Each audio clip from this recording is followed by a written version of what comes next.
For the optimistic cynic, shit, ho got a hell of a grip.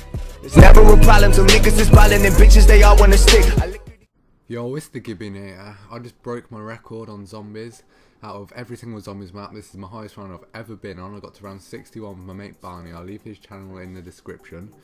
And I'm just gonna go through the strategy, what guns you need to use, which gobblegums, which perks, all that you need to know to just improve you as a player at zombies. Because I've been playing I started off playing zombies. My first ever Call of Duty was Black Ops 2, and all I did was play zombies. I didn't play the multiplayer at all. So I've been playing zombies quite a while now, so I'm pretty good.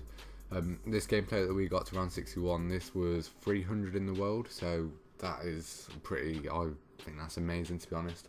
Out of the millions of people that play this map, I'm 300 in the world, so yeah, I'm proud of that. But anyway, the first thing you want to do is you want to put on good gobblegum. So as you see in this, I've got alchemical, which gives you, it gives you unlimited ammo. Every bullet you shoot and you get 10, every time you get 10 points, you get a bullet back instead of the points. So you literally, as long as you're hitting the zombies, you're going to be getting bullets back constantly, which is amazing with the ray gun Mark III, which is absolutely OP. Then you want the max ammo ones on, it's called cashback. So when you run out of ammo, you can just activate that and get some ammo back. I would use Perkaholic, but you'll see how much I mess up in this game. I get my Perkaholic on like round 55, which is pointless, and then on round 61, I take a Perkaholic when I already have a Perkaholic, so it just wastes it basically. And they're the rarest gobblegums in the game, so I'm a spaz. But well, yeah, so you could use them because having all the perks helps a lot. But as well as that, you need, which other gobblegums was I using? I think that was it. No, actually I was using another one which is called I'm Feeling Lucky, and that gives you a chance of getting a max ammo, which I think I just did it in this gameplay, I'm not sure. No, I didn't. Well, yeah, so that gives you the chance of getting a max ammo, which is just so important on this map. But yeah, so moving on to the weapons, it depends. If you're on your own, you definitely need the Mark III. But if you're playing with a mate, either you or your mate needs the ray gun Mark III, because that's the gun that's going to keep you alive. Because you just do what I'm doing in the gameplay, shoot a black hole, wait for that to run out, shoot another one, and yeah, it's really easy, really. And I got the Vesper as well, which is really good with turned on. Just for when I'm not shooting my ray gun, whether we get like insta kills and stuff, I can just pull that out and make a turn zombie. It'll just go around and batter everyone. I think it actually helps a lot, especially with this strategy, just because it's so tight and compact that the turn zombies get loads of kills. You don't get any points from it, but if you're going for a high round, it doesn't matter. As well as that, you probably get mule kick and just get another gun with turned, just so it makes it even more OP. I think I had the PPSH, just a good gun.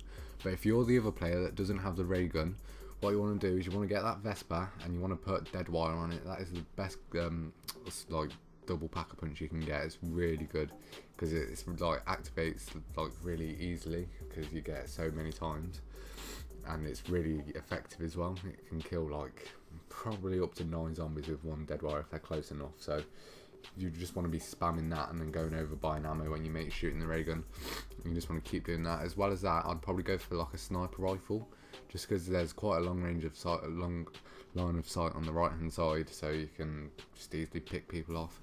And the Dingo as well is a really good gun. When I was we had a go before this, and I didn't have the ray guns, and I just had those 3 guns, and they helped me a lot. I did really well. I think I got about 5,000 odd kills or something mad, but we only got to around 55 then. This is much better.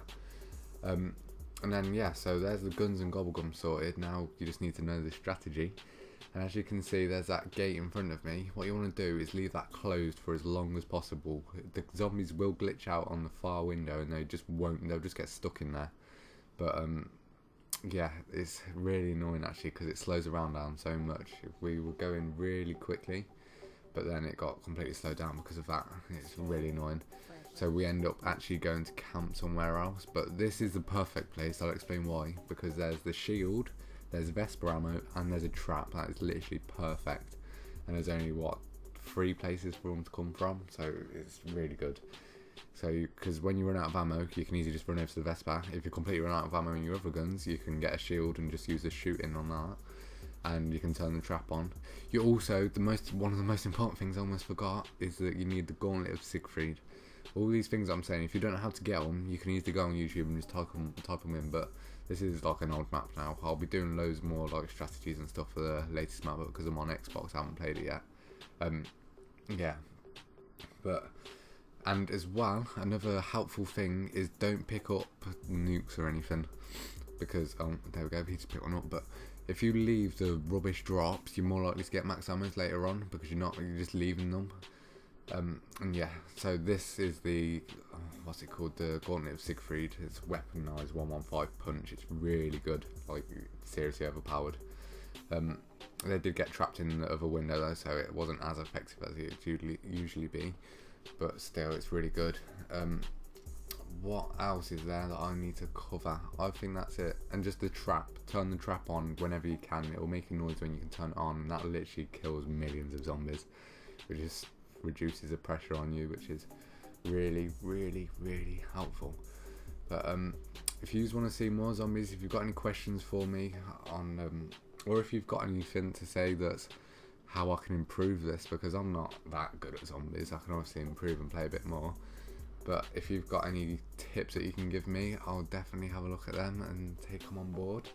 But I think I'm going to try and get a new record on the Eisendrache now with my mate, so look out for that. And if you're excited, definitely leave a like and subscribe for more. And that's it. Peace. Oh, no, wait, actually, I didn't mean that. I just realised I've got to say something else. There's also these things that you can do in the spawn room, and they give you either an extra perk, a max ammo, which is the most important thing, or a pack-a-punch gun. And they are really helpful, especially the max ammo. If you can get that challenge done, then as soon as you run out of ammo, and if you can't get gobblegums, if you can't, and yeah, if your mate doesn't have gobblegums, just go there and you can just pick it up. It's really simple, and it definitely helps you out. It saves us at one point. But yeah, and what else do I want to say something else. Yeah, right, here we go. We started camping here, and the rounds are much faster here, but for some reason I ran out of bullets really quickly, and I couldn't get a gobblegum. So yeah, I had to kind of ditch Barney when he went down, because he was just, it was pointless me reviving him at this time, because it's such a high round that normal guns really don't do anything. It's just the abilities that get the kills.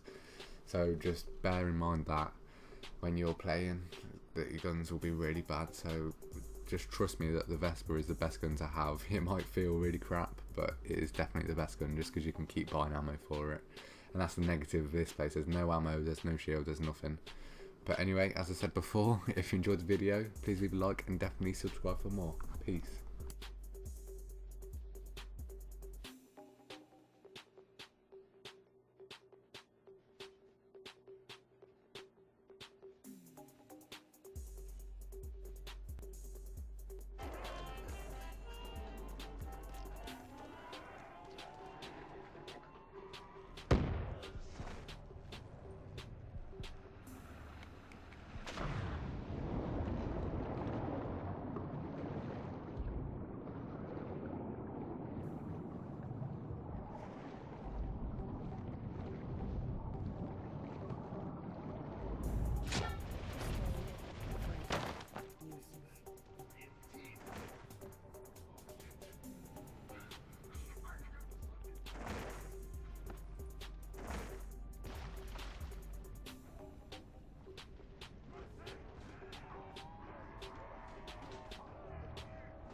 Look, mama, I made it to Forbes.